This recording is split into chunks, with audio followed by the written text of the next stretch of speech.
오늘 우리에게 주실 하나님 말씀을 다 같이 함께 받들어 읽도록 하겠습니다. 창세기 2장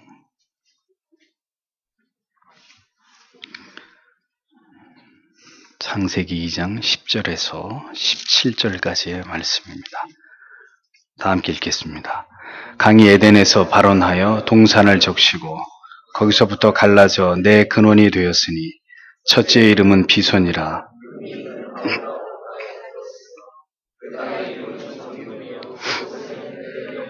호마노도 있으며 둘째 강의 이름은 기온이라. 구스 온 땅에 둘렸고 셋째 강의 이름은 히데겔이라. 여호와 하나님이 그 사람을 이끌어 에덴 동산에 두사 그것을 다스리며 지키게 하시고 여호와 하나님이 그 사람에게 명하여 가라사대 동산 각종 나무의 실과는 내가 임의로 먹되 선악을 알게 하는 나무의 실과는 먹지 말라. 내가 먹는 날에는 정령 죽으리라 하시니라. 아멘.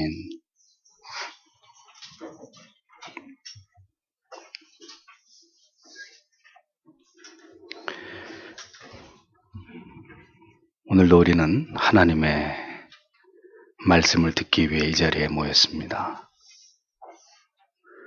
하나 우리가 연약한 인간인지라 하나님의 말씀에 집중하지 못하고 우리의 지성이 하나님의 말씀을 밝히 깨달아 알지 못할 수도 있습니다.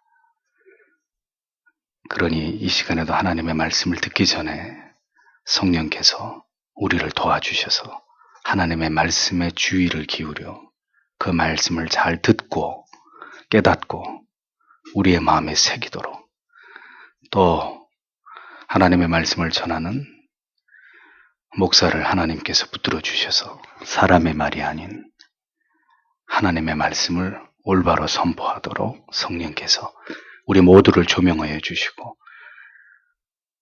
하나님의 말씀을 밝히 전하고 들을 수 있도록 우리를 도와주시기를 다시 한번 기도하고 말씀을 듣겠습니다. 그것을 다스리며 지키게 하시고, 이런 제목으로 창세기 강의를 이어가도록 하겠습니다. 하나님께서 조성하신 에덴 동산은 그냥 단순한 의미의 동산이 아니었습니다. 그 에덴은 모든 생명의 중심이었고 하나님의 통치의 중심이었으며 또 아담을 통해서 예배를 받으시던 최초의 성전이었습니다. 그곳에는 하나님과 인간 사이에 언약이 있었고 하나님과의 관계는 그 언약에 근거한 순종에 기반한 생명의 관계였다는 사실을 성경은 우리에게 보여주고 있습니다. 오늘의 본문은 에덴 동산 주변의 환경이 어떠했는지를 다음과 같이 묘사하고 있습니다. 10절에 보니까 강이 에덴으로부터 흘러나가 그 동산을 적셨다. 그리고 그곳에서 강이 갈라졌다. 그리고 4개의 강들이 되었다. 이렇게 직역이 됩니다. 성경은 에덴 동산의 사실성을 아주 분명하게 증거하고 있습니다. 8절에도 보면 여호와 하나님이 동방의 에덴의 동산을 창설하시고, 정확하게 방향까지 성경이 분명하게 명시하고 있는 것을 볼 수 있죠. 정확한 지점은 몰라도 많은 학자들은 에덴 동산의 위치가 아라비아 사막 건너 티그리스 강과 유프라데스 강 그 사이 골짜기 어딘가 있지 않았겠는가, 이렇게 추측을 하고 있습니다. 그런데 강이 바로 이 에덴에서 발원됐다, 이렇게 기록하고 있습니다. 한 줄기의 강이 발원해서 동산을 적시면서 흘러가다가 강이 갈라져서 4갈래로 나뉘어지게 되었다고 성경은 기록하고 있습니다. 우리가 인류사 시간에 다 공부한 바대로 인류는 4개의 강을 중심으로 그 문명이 발달되었다고 역사는 기술하고 있죠. 티그리스와 유프라데스 강 사이에 일어난 메소포타미아 문명, 나일강 하구에서 일어난 인더스 문명, 이집트 문명, 그리고 황하강에서 일어난 황하 문명, 인더스 강에서 일어난 인더스 문명. 그것이 바로 역사가 밝히고 있는 문명의 발상지입니다. 그 가운데 창세기에 나온 강 이름과 일치되는 것은 티그리스와 유프라데스 강 정도가 아닐까 이렇게 추측을 해볼 수 있고, 나머지 성경에 나와 있는 이름의 강들은 우리가 정확하게 알 수 없는 그런 강들이라고 보고 있습니다. 11절에서 14절까지는 강의 이름과 그 강이 흐르는 지역의 특색을 설명하고 있습니다. 다시 정확하게 직역을 하면 이 첫째 이름은 비손이다. 그것은 거기에 금이 있는 하윌라의 모든 땅의 주위를 흐르고 있다. 그리고 거기에 그 땅의 금은 좋은 것이다. 거기에는 베델리움과 호마노가 있었다. 그리고 그 두 번째 강의 이름은 기혼이다. 그것은 구스의 모든 땅의 주위를 흐르고 있다. 그리고 네 번째 강의 이름은 히데겔이다. 그것은 아수르의 동쪽으로 흐르고 있다. 그리고 그 네 번째 강은 유브라데이다. 이렇게 기록되어 있습니다. 비손강은 인더스강이나 겐지스강 혹은 아라비아 강들 중에 하나이거나 아니면 메소포타미아의 어느 강과 동일시되어 왔습니다. 또 금이 있는 하윌라 온 땅이라는 것은 통상 아라비아를 뜻하는 것으로 보는데, 그 이유는 고대 이 지역에서 많은 양의 금이 산출이 되고 있었던, 많은 금이 매장되어 있었던 산지가 바로 아라비아 그 지역이었기 때문이죠. 그러나 비손이나 하윌라 이런 지금 이 지명은 모두 노아 홍수 이전의 지형을 말하는 것이기 때문에 이후에 많이 어떤 지형지세가 달라졌을 것으로 그렇게 보아집니다. 여기서 베델리엄이라고 말한 이 단어는 반투명의 향내가 나는 물질인데, 다른 성경에는 진주로도 이렇게 번역이 되어 있습니다. 어떤 보석의 일종을 의미하는 것으로 보입니다. 호마노 역시 녹색을 띤 보석의 일종이고, 후에 성막과 성전을 장식하고 대제사장의 의복을 장식하는데 쓰여졌던 그런 보석으로 알려져 있죠. 기혼은 예루살렘의 주요 셈에 대한 명칭입니다. 또 구스는 아라비아와 에티오피아 사이의 한 지역을 가리키지만 정확한 것은 아닙니다. 히데겔은 티그리스 강을 가리키고, 아수르는 지금의 아시리아를 의미하죠. 유브라데는 잘 알려진 대로 유브라데스 강을 의미하는 것입니다. 그러면 성경이 왜 에덴 근처에 에덴을 발원지로 해서 흐르는 이 네 가지 강과 그 유역들에 대한 이런 자세한 설명을 우리에게 전하고 있는 것일까요? 모세는 이 창세기를 기록하면서 이스라엘 백성들이 살아가고 있던 현재 삶의 터전이 바로 하나님께서 천지를 창조하시고 인간들이 살아가도록 조성하신 그 에덴의 주변 지역과 결코 다르지 않다는 것을 정확한 지형을 통해서 설명하고 그것을 밝히고 있었던 것입니다. 그들이 지금 살아가고 있는 주변에 에덴 동산이 있었고, 그곳에서 저질러졌던 아담과 하와의 죄가 이 말씀을 기록할 당시에 이스라엘 백성들의 죄와 결코 무관하지 않음을 밝히고 있는 것을 보게 되는 것이죠. 그들이 살고 있는 곳과 유사한 지역에 태초에 존재했던 그들의 조상들에 의해서 타락이 일어났고, 그 사건은 전설이나 우화가 아니라 실제 했던 일이었음을 강조하기 위해서 이와 같이 에덴의 지형에 대해서 그 주변의 강을 중심으로 비교적 상세한 기록을 남겨놓으신 것입니다. 이는 우리가 이 시대에 저 광화문의 경복궁을 거닐면서 수백 년 전에 이곳에 살았던 조선시대의 왕을 상상할 수 있듯이 에덴에 대한 지형의 묘사를 통해서 오늘을 살아가고 있는 우리들과 이 에덴의 역사가 이어져 있다는 사실을 설명하면서 어떤 연결고리를 만들어내려고 했던 것을 보여주는 것입니다. 성경은 고대 근동지방 어딘가에 존재했을 그 에덴 동산에서 최초로 인간이 하나님 앞에 범죄를 저지르는 일이 일어났고, 그 일이 오늘을 살아가는 우리들과 어떤 연관성이 있는지를 생각하게 만들고 있는 것입니다. 그래서 이어지는 15절을 보면, 그리고 여호와 하나님께서 그 사람을 이끌었다. 그리고 그로 하여금 그것을 경작하게 하기 위해, 그리고 그것을 지키게 하기 위해 그를 에덴 동산에 두었다. 이렇게 기록하고 있습니다. 하나님께서는 아담을 에덴으로 이끌어 오셨다고 성경은 기록합니다. 하나님과 아담의 관계 속에서 이루어진 최초의 행위는 하나님의 이끌어 오심이었다라고 성경은 적고 있습니다.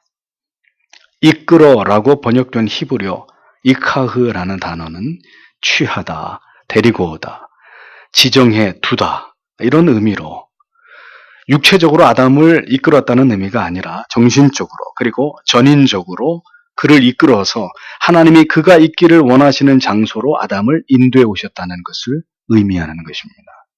이것은 강압적이거나 억지에 의한 것이 아니라 그의 자발적인 의사에 의해서 이루어진 행위였습니다.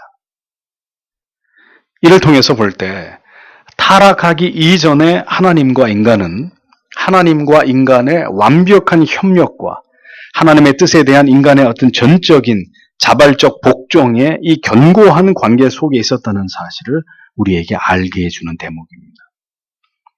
인간적인 생각에 의한 고집이나 불순종은 상상할 수도 없는 인간의 지정의가 전적으로 하나님께 복종하고 하나님께 동의하고 있었던 그런 상태였음을 보여주는 것이죠.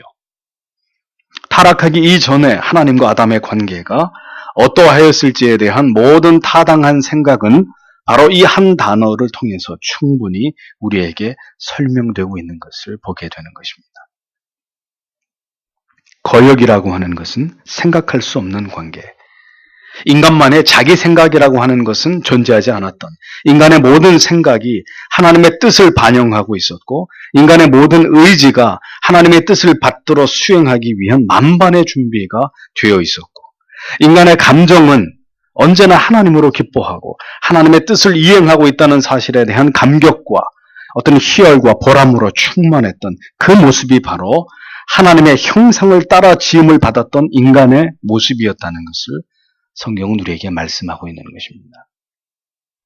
인간의 타락은 이 복된 관계를 산산조각 내버린 것입니다. 이렇게 하나님의 뜻을 깨닫고 수용하고 즉시 행함으로 언제든 기쁨과 보람과 행복을 누릴 수 있었던 그 특권을 모두 다 상실해버린 것입니다. 하나님의 은혜로 이제 이 전적으로 무능하고 타락한 인생들이 구원을 얻게 된 이후로 우리가 살아가는 날들 속에서 간절히 바라고 소망해야 될 가치가 있다면 그것이 진정으로 무엇이어야겠습니까? 타락하기 이전의 모습처럼 하나님의 이끄심에 그것이 무엇이 되었든 그 뜻 앞에 그 명령과 계명 앞에 온전하게 복종하고 순복하게 해주시기를 기도하고 그러한 신자로 살아가기를 소망하는 것, 그것보다 더 중요한 기도의 제목과 우리의 삶의 목적이 무엇이 되어야 되는지에 대해서 우리는 진지하게 생각해 볼 필요가 있는 것입니다. 그것보다 중요한 것이 무엇인가? 그 기도의 제목보다 더 본질적인 기도의 제목이 무엇인가를 곰곰이 생각해 볼 필요가 있는 것입니다. 우리의 뜻, 우리의 생각, 우리만의 계획이라는 것은 존재하지 않았습니다. 모든 것은 하나님의 뜻, 하나님의 계획과 목적만이 존재했고 인간은 기쁨으로 그리고 진정으로 자원하는 마음으로 그 하나님의 뜻을 받들어 순종하면서 살아가는 것에서 무한한 기쁨을 누리던 그런 존재가 바로 우리들이었다라는 것입니다. 전적으로 타락하고 부패한 인간의 본성이지만 우리는 한때 그렇게 하나님 아버지의 뜻에 절대적으로 기꺼이 자발적으로 전인적으로 순종하면서 그것을 참된 기쁨과 행복으로 여기면서 살았던 때가 잠시나마 있었다는 사실을 우리는 잊지 말아야 합니다. 그렇게 다시 하나님의 기쁨이 되기 위해서 우리를 조성하시고 지으신 하나님을 다시 기쁘시게 하기 위해서 하나님의 뜻에 자발적으로 복종하고 기쁨으로 주의 뜻을 행하고자 하는 그런 삶을 살아가도록 하나님께서 우리를 이끌어 주시고 도와주시기를 언제나 간구하는 하나님의 자녀들이 되어야 한다는 것입니다. 또 하나의 단어를 주의 깊게 볼 필요가 있습니다. 그것은 두사라는 이 단어입니다. 이끌어라는 단어, 그 다음엔 두사, 히브리어로 얀리헤우라는 단어인데 이 단어의 의미는 쉬다, 머물러 두다, 위안하다라는 의미의 얀하흐라는 동사에서 유래됐습니다. 그 구체적인 뜻은 외부의 침입이나 내부의 어떤 근심이 전혀 없이 절대적인 어떤 평안을 유지하는 가운데 그런 삶을 살아가도록 거처를 마련해 둔다 하는 그런 의미예요. 그냥 두다라는 의미가 단순한 의미가 아니라 절대적인 평안을 유지하는 그 돌봄 속에 그러한 어떤 처소 가운데, 특별한 어떤 거처 가운데 그를 둔다라는 그런 의미란 말이에요. 한글로는 그냥 단순하게 두다 이렇게 돼 있는데. 그러니까 하나님께서 아담을 이끌어서 에덴에 두신 것은 그곳에서 어떤 위험도 없이 하나님이 주시는 절대적인 평안을 누리면서 하나님의 보호하심 가운데 살아가기 위함이었다는 것을 우리는 알 수 있는 대목입니다. 즉 인간이 하나님의 뜻에 복종하면서 하나님의 인도하심에 기꺼이 순복할 때 하나님께서는 그 사랑하는 자녀들에게 절대적인 평안을 주시고 그 가운데 거하게 하시는 하나님이시라는 사실을 에덴으로 아담을 이끌어 그곳에 두시는 이 장면을 통해서 우리에게 이 중요한 진리를 성경은 깨닫게 하고 있었던 것입니다. 이 하나님 안에서 맛보는 완전한 통치의 기쁨을 훗날 다윗은 어떻게 노래했습니까? 여호와는 나의 목자시니 내게 부족함이 없으리로다. 그가 나를 푸른 초장에 누이시며 쉴 만한 물가로 인도하시는도다. 내 영혼을 소생시키시고 자기 이름을 위하여 의의 길로 인도하시는도다. 그렇습니다. 자녀들을 향하신 아버지의 마음은 바로 이것이었습니다.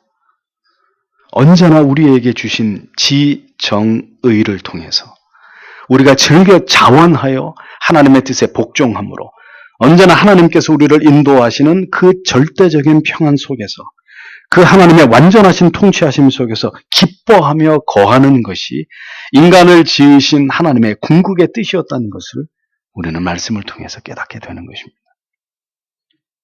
많은 사람들은 말합니다. 그런데 왜 하나님께서 선악을 알게 하는 나무를 만드셨는가? 그 나무를 만들지 않았더라면 인간이 그 나무의 열매를 따먹을 일도 없었고 그러면 타락하지도 않았을 것이 아닌가? 왜 하나님은 그렇게 인간이 하나님의 뜻을 어길 것을 알면서도 선악을 알게 하는 나무를 만들어 놓고 인간을 시험하신 것인가? 그렇게 마치 인간의 타락의 잘못이 하나님 때문인 것처럼 원망 섞인 푸념을 늘어놓을 때가 있습니다.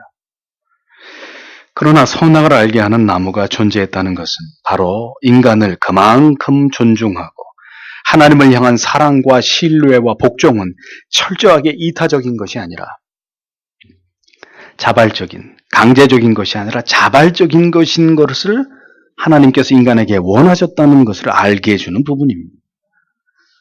인간은 선악을 알게 하는 나무를 따먹을 수도 있었지만 그 나무를 쳐다보지도 않고 변함없이 하나님을 신뢰하면서 하나님께서 이끌어 거하게 하신 곳에서 절대적인 평안을 누리면서 영원히 살아갈 수 있는 길을 선택할 수도 있었습니다. 그러나 인간은 그 길을 버리는 것입니다. 그것은 전적인 인간의 선택이었다는 이야기죠. 학생이 공부를 열심히 해서 좋은 성적을 거둘 수도 있고 공부를 열심히 하지 않아서 성적이 나쁠 수도 있을 것입니다. 그럼 나쁜 성적을 받은 학생들이 모두 시험이라고 하는 제도를 탓해야 되는 것입니까? 그런 논리로 인간은 자신의 타락의 잘못으로부터 비껴서려고 하지만 결국 그럴 수 없는 것입니다.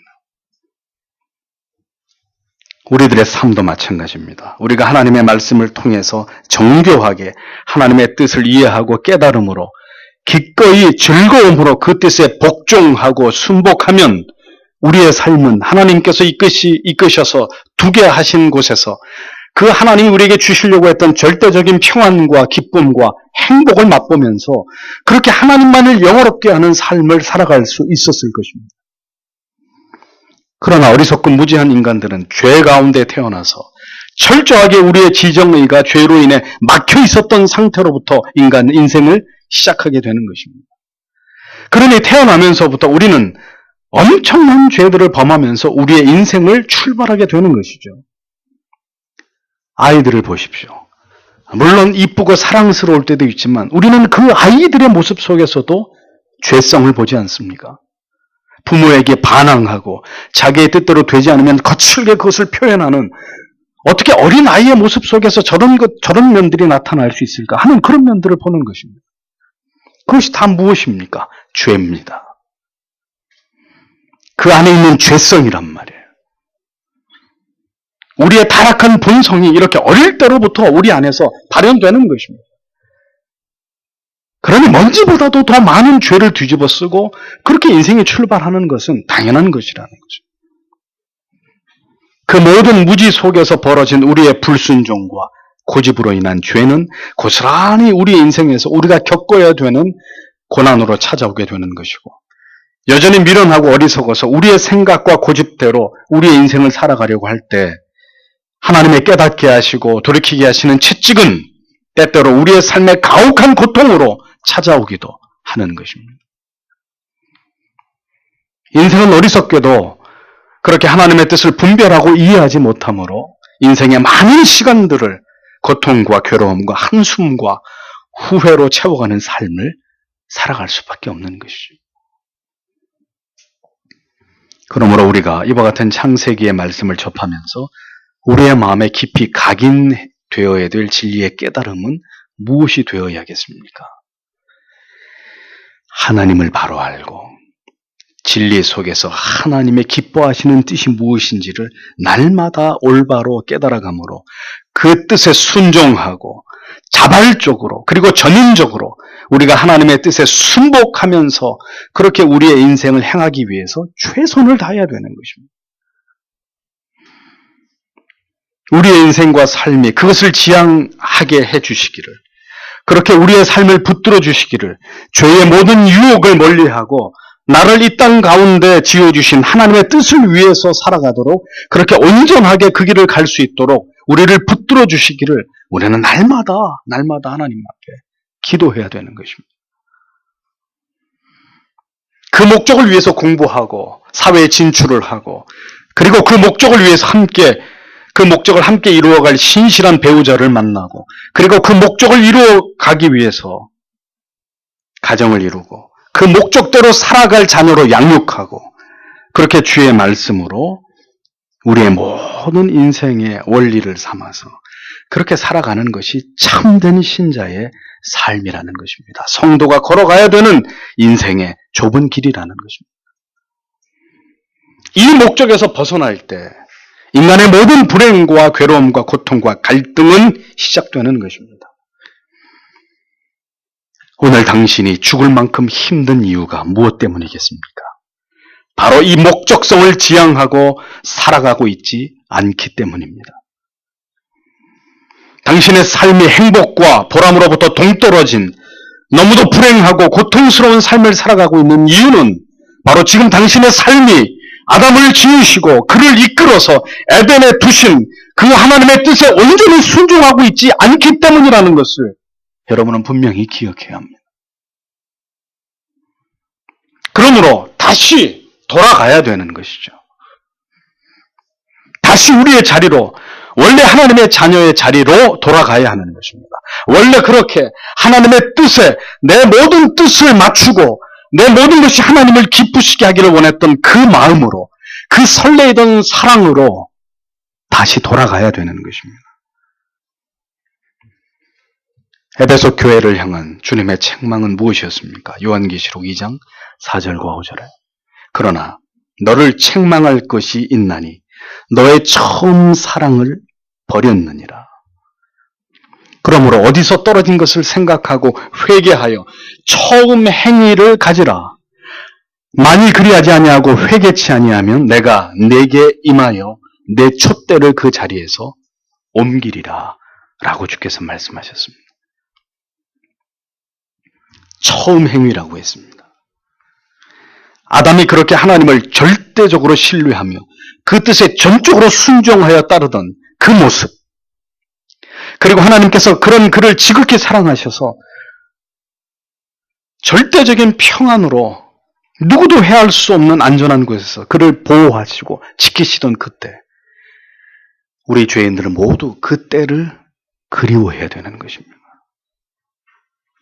이 땅에 사는 동안에는 다시 그때로 돌아갈 수 없지만 그렇다더라도 그러한 하나님의 완전하신 통치와 그 통치하심에 복종하는 삶으로 우리가 다시 돌아갈 수 있기를 간절히 소망하면서 성도는 그것을 지향하는 삶을 살아가야 한다는 것입니다. 우리가 처음으로 거듭나고 회심을 경험했을 때를 생각해 보십시오. 모든 것이 새롭고 기쁨과 감격으로 충만했던 때를 기억하실 것입니다. 먹지 않아도 배가 부르고 하나님의 말씀만으로 기쁘고 행복했던 때를 기억해 보십시오. 말씀을 듣는 시간이 왜 그리도 행복했었는지, 기도를 하면 하루도 눈물을 흘리지 않은 적이 없었고, 나의 모든 것을 주를 위해 바치겠노라고, 나의 생명까지도 아낌없이 하나님을 위해서 드릴 것이라고 그렇게 수도 없이 서원했던 때를 여러분 생각해 보십시오.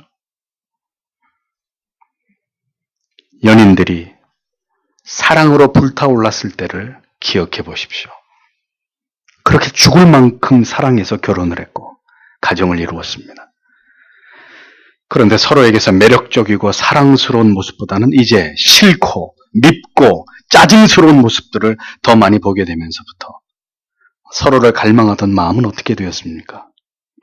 서로에 대해서 기꺼이 자발적이던 그 마음은 이제 이기적이고 의무적인 행위로 바뀌었고, 이제는 원망과 불평과 나에게 이러한 불행과 아픔과 고통만을 남겨준 상대에 대한 미움만이 점점 쌓여가게 되었다면 이제 그 부분은 어떻게 해야 할까요?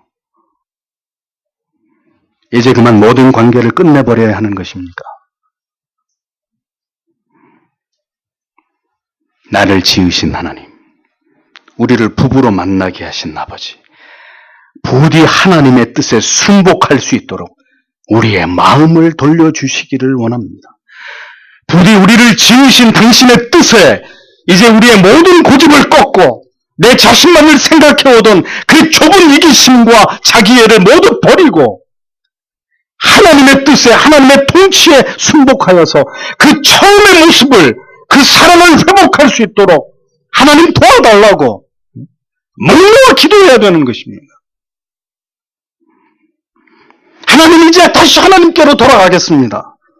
그렇게 우리를 지극히 사랑하시고 그 사랑으로 우리를 빚으시고 우리의 마음을 이끌어서 그 아름다운 동산 에덴에 우리로 하여금 영원히 살게 하셨던 그 아버지의 마음을 헤아립니다. 그것이 우리를 향한 사랑이셨던 것을 우리는 너무 늦었지만 하나님은 이제 그것을 깨닫습니다. 그 사랑을 배반하고 파괴하는 죄를 이제는 미워하고 혐오합니다. 아버지, 부디 다시 나의 손을 잡아서 그 아름답고 풍요로운 동산으로 우리를 이끄시던 그 아버지께로 다시 돌아갈 수 있도록 하나님 도와달라고. 우리는 오늘의 이 곤고함과 우리의 영혼의 이 척박함 속에서 가슴을 치면서 눈물을 흘리면서 하나님 앞에 기도해야 되는 것입니다. 아담을 에덴으로 이끄실 때 아버지의 마음이 이러했음을 성경은 우리에게 담담하게 말씀하고 있습니다. 그러나 이 말씀을 듣는 우리의 가슴은 슬픔으로, 거룩한 비애로 가득 채워져야 합니다.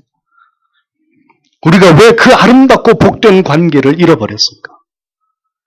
왜 그 자상하시고 자유로우신 아버지의 마음을 그토록 헤아리지 못했던 것일까? 우리는 왜 아버지의 마음을 떠나 사탄의 꾀임에 넘어가서 그 모든 복된 관계를 잃어버리는 어리석음을 범한 것일까? 깊이 우리의 피에 흐르고 있는 그 아담의 죄성을 혐오하고 미워하면서 이제는 결코 그런 삶을 살아가지 않겠노라고 하나님께 기도하고 또 기도하면서 하나님의 자비와 긍휼을 구하고 그러한 삶으로 우리를 인도해 주시기를 기도하는 성도님들이 되셔야 하는 것입니다. 예수 그리스도의 구속하심의 은총은 그 모든 죄에서 우리에게 자유함을 주시고 간절히 돌이켜 회개하는 자에게 참된 마음의 자유와 평강을 주시는 것은 그러한 하나님과 복된 관계를 깨뜨린 우리의 죄성을 보면서 깊이 아파하고 통회하는 자에게 선명하게 경험하게 하는 은총이라는 것을 기억하십시오. 십자가의 은혜로 말미암은 속죄의 은총이 그렇게 간단하게 누구의 가슴이든 뜨겁게 불을 지르는 것이 아닙니다. 처절한 우리 인간의 하나님의 뜻을 거스르고 불순종한 죄악에 대한 통렬한 자기인식, 그 애통함의 골짜기를 지나온 자에게만 십자가의 감격적인 구속의 은혜는 부어지는 거예요. 다음으로 하나님께서 인간을 에덴 동산에 두신 목적이 성경에 기록이 되어 있습니다. 그것을 성경에 다스리며 지키는 것이다. 두 가지로 이야기합니다. 첫 번째는 여기서 다스리다라고 번역된 헬라어 동사 아바드라는 단어를 주의 깊게 볼 필요가 있습니다. 이 아바드라는 단어는 땅을 가는 것을 의미합니다. 다스리다, 다스려라.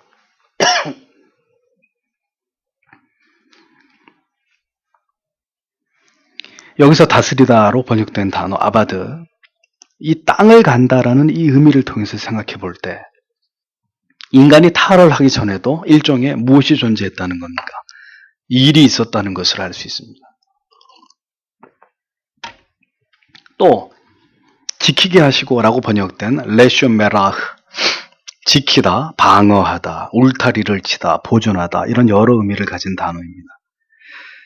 성경에서 이 단어는 물리적인 공격에 대한 방어의 의미보다는 어떤 영적이고 종교적인 불경스러움에 대한 지킴, 방어의 의미로 더 많이 사용된 것을 볼 수 있습니다. 따라서 구체적으로 이 말씀의 의미를 생각해 보면 하나님의 나라를, 하나님의 명령과 임무를 충실히 수행함으로 그 동산을 거룩하게 지키는 것을 의미하고 있었던 것이죠. 이 단어가 기록된 것을 볼 때 이미 존재하고 있었던 사탄의 어떤 침입을 하나님께서는 내다보시면서 하나님을 대적하다가 이 땅으로 추방된 저주받은 어둠의 세력들이 어떤 모양으로든 이 에덴을, 이 아담을 공격할 것이라는 것을 하나님이 이미 염두에 두셨다는 것을 알 수 있는 대목입니다. 지키라.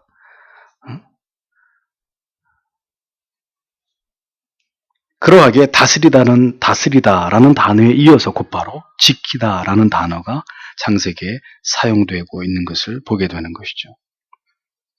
아담은 그렇게 하나님께서 아담을 위해서 정성껏 조성해 주신 그 아름다운 동산을 다스려야 했습니다.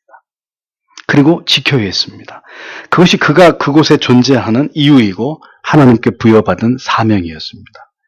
그러니 에덴에서의 삶이라고 하는 것은 무의도식하는 그런 의미 없는 시간의 반복이 아니라 나름대로 하나님이 맡기신 일이 있었고 또한 아바드라는 단어의 의미 가운데 또 하나 하나님을 섬기는 종교적인 행위까지도 이 의미에 포함되어 있는 것을 볼 때 아담은 에덴에 거하면서 하나님을 예배하기도 해야만 했던 이런 사명이 그에게 있었다는 사실을 충분히 짐작해 볼 수 있는 부분이죠.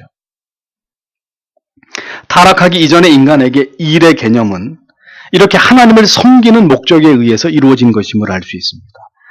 하나님께서는 인간을 지으시고 그들에게 처음부터 일을 부여하셨습니다. 그 일을 통해서 인간에게 기쁨과 보람을 얻게 하나님 그렇게 섭리하시는 것이죠.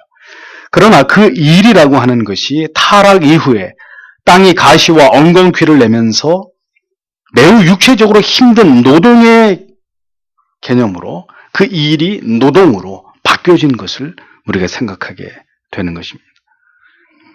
에덴 동산은 어느 곳이든 비옥하지 않은 곳이 없었고 무엇인가 식물이 자라기 위해서 달리 어떤 노동을 해야 될 곳은 어디에도 존재하지 않았던 곳이었습니다. 그곳은 양식이 풍부한 곳이었고 아름다운 곳이었으며 하나님의 은총을 충분히 맛볼 수 있는 그런 곳이었습니다. 그래서 일이라고 하는 것이 어떤 힘든 그런 노동의 차원의 일을 하나님께서 아담에게 맡기신 것이 아니었다는 것을 알 수 있죠. 사람들은 이후에 천국에 가서도 일을 하게 될 것인지 그렇지 않을 것인지에 대한 궁금함이 있습니다. 그런데 인간이 타락하기 이전에 창세기의 말씀으로 보건대 우리가 영원한 천국에 들어가서도 아담이 에덴에서 타락하기 이전에도 하나님이 주신 어떤 일을 하고 있었다면 우리가 천국에 가서도 하나님을 섬기기 위한 어떤 일을 행할 것이다. 이렇게 추측해 볼 수 있는 것입니다. 그러나 그 일이 노동의 개념은 결코 아닐 것이겠지만 무엇인가 우리에게 기쁨이 되고 즐거움이 되는 보람이 되는 하나님을 예배하고 하나님을 영화롭게 하는 어떤 종류의 일이 아니겠는가 이렇게 우리는 생각해 볼 수 있는 것이죠. 하나님과 영원히 거하면서 아무 일도 하지 않고 영원히 거한다는 것은 성실히 일하시는 하나님의 속성과 성품에 위배되는 그런 부분일 것이기 때문이죠. 천지 만물을 지으시고 지금도 그것들을 보존하시고 통치하시고 관리하고 계시는 하나님은 일하시는 하나님이십니다. 그러므로 신자 또한 성실하게 그리고 하나님의 영광이 되는 무엇인가 의미 있는 일들을 하면서 자기의 인생을 살아가는 자들이 되어야 한다는 거죠.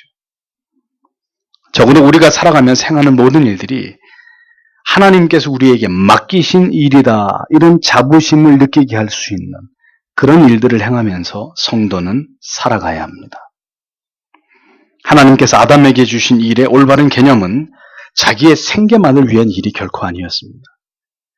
그것은 하나님께서 지으신 그 세계와 그 자연을 관리하는 일이었죠. 그런데 그 거룩한 직무가 아담의 타락 이후에 어떻게 된 것입니까? 땅이 아담으로 인해서 저주를 받게 되었고 이제는 그 땅을 다스리는 것이 아니라 종신토록 그 땅으로부터 수고함으로 땀을 흘려야 소산을 먹게 되는, 이제는 하나님이 맡기신 일이 아니라 죄악의 징벌로서의 노동이 되어버린, 생계를 위한 노동이 되어버린 이 변화를 성경은 말씀하고 있습니다. 하나님께서 주신 최초의 아담의 직무는 땅을 다스리고 관리하고 그 모든 일을 통해서 하나님을 경배하는 것이었습니다. 그런데 죄의 타락은 이제 그 거룩한 직무를 아담에게서부터 빼앗아가 버리고 이제는 자기의 생계를 위해서 죽도록 일을 해야 되는 자리로 그를 전락시켜버린 거죠. 이것이 죄악으로 말미암아 잃어버리게 된 인간의 지위입니다. 인간의 책임입니다. 인간의 사명입니다. 그러하게 다시 하나님의 은총 가운데서 우리가 예수 그리스도를 믿음으로 중생을 경험하게 될 때 무엇이 우리 안에서 복구되고 회복이 되는 것이죠? 그렇습니다. 사명이 회복되는 거예요. 예수를 믿어서 새로운 피조물이 된 하나님의 백성들은 이제 자기의 생계만을 위해서, 자기의 행복만을 위해서 살아오던 삶의 방향을 선회해서 이제는 다시 인간을 지으시고 그에게 부여하셨던 거룩한 사명으로의 회귀를 통해서 살아도 죽어도 하나님을 위해서, 하나님의 영광을 위해서 이 땅 가운데서 하나님을 영화롭게 하는 일과 가치를 위해서 살아가야 되는 그런 존재로 중대한 삶의 변화와 전환이 일어날 수밖에 없게 되는 것입니다. 이제는 성도가 살아가는 이유와 직업을 갖는 이유가 총체적으로 변화되게 되는 것이죠. 우리가 이 세상에서 우리 각자에게 주신 삶을 살아가야 하는 목적이 다시 우리 안에 복원된 하나님의 우리에게 주신 사명을 이루어가는 것으로 그렇게 변화되는 그런 어떤 그 역사가 일어나게 되는 것입니다. 그래서 예수를 믿고 거듭난 사람들은 이제 더 이상 돈을 벌기 위해서만 직장과 직업을 갖지 않는 사람들이 되게 되는 것입니다. 그 모든 수단과 과정을 통해서 하나님 사랑과 이웃 사랑을 실천하면서 더 하나님을 영화롭게 하는 수단으로서의 자기의 직업을 가지고 성실하게 이를 목적으로 살아가는 사람들이 되어져야 하는 것이죠. 그런데 거듭났다고 하는 신자들이 그들의 직업이 떼인 돈을 대신 받아주는 해결사든지 아니면 성인 용품을 판매하는 직업이라든지 혹은 술집을 운영하는 이런 직업, 직장, 사업이라면 신자가 어떻게 그런 일을 하면서 돈을 벌 수 있습니까? 다른 사람에게 사기를 치고 손해를 끼치는 그런 직업을 어떻게 신자가 가질 수 있습니까? 수단 방법을 가리지 않고 부자가 되고 출세를 하기 위한 목적으로 자기의 삶을 살아가는 것이 어떻게 하나님께서 신자에게 바라시는 삶이라고 말할 수 있겠습니까? 불가한 일입니다. 그래서 신자는 직업을 가질 때도 깊이 기도하고 잘 생각해야 되는 것입니다. 특별히 공부 중에 있는 학생들에게 꼭 이 말씀을 드리고 싶습니다. 이러한 성경적인 직업관을 가지고 기도하면서 하나님의 나라를 세워가고 확장하는 일에 기여할 수 있는, 하나님을 영화롭게 할 수 있는 일에 하나님 내 재능이 사용되기를 소망하는 마음으로 하나님 앞에 기도해야 됩니다. 하나님 내 인생을 이끌어 주십시오. 내가 살아가야 될 내 삶을 하나님 주도해 주십시오. 기도해야 되는 거예요. 지금부터 그렇게 기도하고 준비할 때 하나님이 여러분들을 그 길로 인도하시는 거예요. 우리는 우리에게 주셨던 사명, 그 일의 가치를 다시 회복해야 합니다.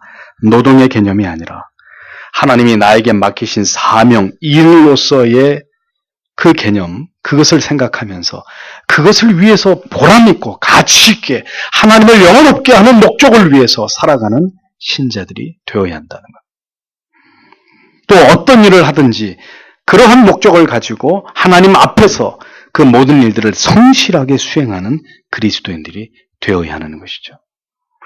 16절, 17절을 보겠습니다. 그리고 여호와 하나님이 그 사람에게 명령하여 말씀하셨다. 내가 그 동산의 모든 나무를 자유롭게 먹을 수 있다. 그러나 선과 악의 그 지식의 나무의 열매를 절대로 먹지 말라. 왜냐하면 내가 그것을 먹는 날에는 내가 반드시 죽게 될 것이기 때문이다. 이렇게 기록되어 있습니다. 하나님께서는 아담에게 명령하시기를 생명나무를 포함해서 동산의 모든 나무를 자유롭게 먹을 수 있지만 오직 단 하나의 나무 열매는 선악을 알게 하는 지식의 나무 열매는 절대로 먹지 말라고 명령하셨습니다. 하나님께서는 에덴 동산을 조성하실 때 분명히 보기에 아름답고 먹기에 좋은 나무들을 그곳에 심으셨습니다. 그리고 그 모든 열매들을 성경에 임의로 먹게 하셨습니다. 임의로라는 말이 뭐죠? 먹고 싶은 대로 자유롭게 마음대로 먹으라는 의미입니다. 냉장고에 있는 먹을 것을 꺼내 먹으면서 우리 아이들은 절대로 저에게 허락을 받지 않는 것처럼 하나님께서 그렇게 부성적인 사랑으로 큰 사랑을 아담에게 베풀어 주신 다 먹어라. 이 좋은 거 다 너를 위해서 내가 조성한 것이다.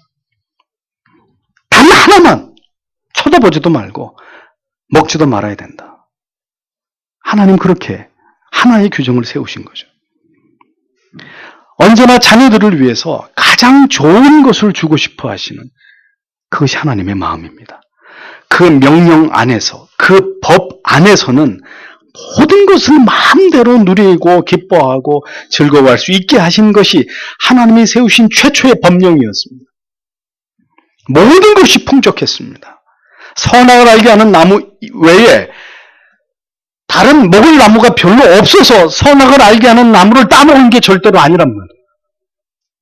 얼마든지 더 맛있고 좋은 열매들이 그 동산에 가득했었단 말이죠.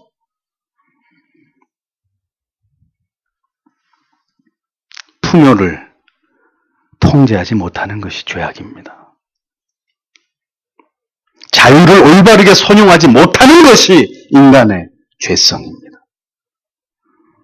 모든 것이 주어졌음에도 그 모든 것을 누리지 못하고 인간은 금단의 열매로 다가가는 어리석음을 범했습니다. 우리에게 좋은 것을 좋은 것으로 여기지 못하는 우리는 그런 어리석음이 있습니다. 그 좋은 것을 결국 잃어버릴 때 비로소 그 가치를 뒤늦게 알게 되는 지독하게 어리석음이 우리 가운데 있단 말이에요. 하나님께서는 두 가지 명령을 내리셨습니다. 먼저는 모든 것을 허락하신 명령이었습니다. 다 먹어라. 금하신 것이 먼저가 아니었습니다. 처음에는 허용의 명령이었습니다.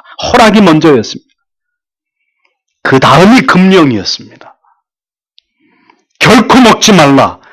이 문자의 구조는 십계명에서 하지 말라, 뭐뭐 하지 말라 동일한 형식으로 미완료형 시제를 띠고 있습니다. 그러니 지속적으로 계속해서 지켜져야 했던 그런 금령이었다는 것을 알 수 있습니다. 사람을 죽음에 이르게 한 것은 그 선악을 알게 하는 지식의 나무의 열매에 어떤 독성이 있었기 때문이 아닙니다. 오직 하나님의 뜻을 명령을 거스린 인간의 생각과 판단과 의지와 행위에 있는 것입니다. 순종과 불순종은 인간의 의지와 관련된 가장 중요한 핵심적 결정사항입니다. 인간은 다른 동물과 달리 인간의 자유의지를 통해서 자신의 마음을 하나님께 표현할 수 있는 특권을 부여받은 존재입니다. 하나님께서는 인간의 의지에게 말씀하셨습니다. 먹지 말라! 먹는 날에는 즉시 죽는다. 단호한 명령이었습니다. 그 명령을 어기면 지체하지 않고 그 결과가 시행될 것을 예고하신 매우 두려운 명령이었습니다. 하나님께서는 인간이 복종할 수도 있고 불순종할 수도 있는 그 가능성을 알고 계셨고 미리 경고하셨습니다. 내가 먹는 날에는 이라고 했잖아요. 내가 먹는 날에는. 정확한 번역은 내가 그 열매를 먹는 바로 그날에는 이런 뜻입니다. 그러니까 그게 무슨 뜻이죠? 그것을 따먹게 되면 즉시, 즉각 지체하지 않고 곧바로 내가 너에게 준 이 명령이 죽는다. 이 죽음의 명령이 너에게 시행된다. 라는 경고의 말씀이었습니다. 정령 죽으리라. 모트 타모트.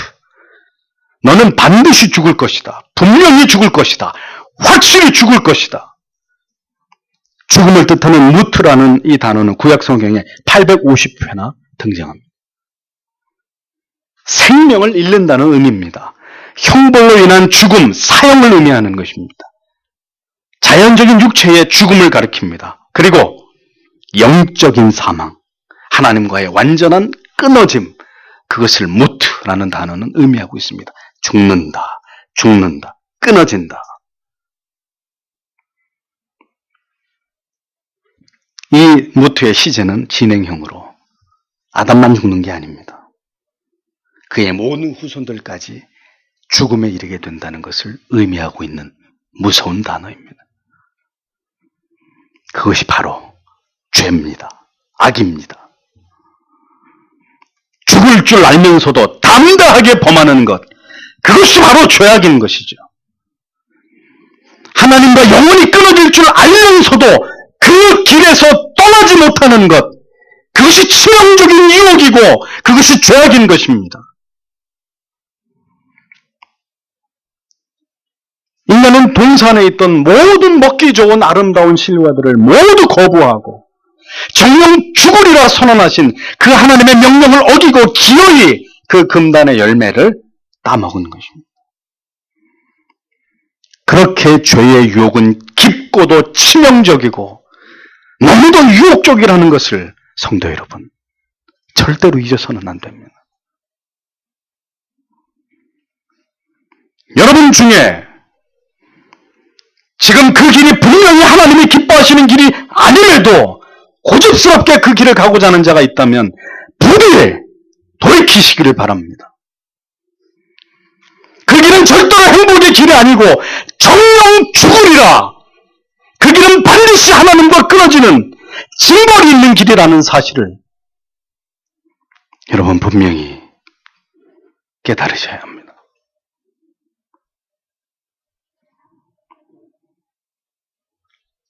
범죄한 아담을 하와를 원망하지 마십시오.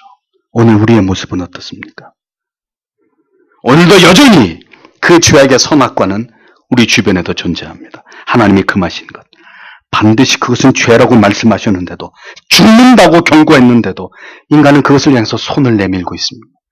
결코 그것을 멈추지 못하고 오늘도 내일도 그 금단의 열매를 향해서 계속 손을 뻗고 있는 그런 존재들이 바로 우리들이란 말이에요. 우리 안에 아담을 보는 것입니다. 우리 안에 하와의 그 어리석음을 우리가 보고 있는 것입니다.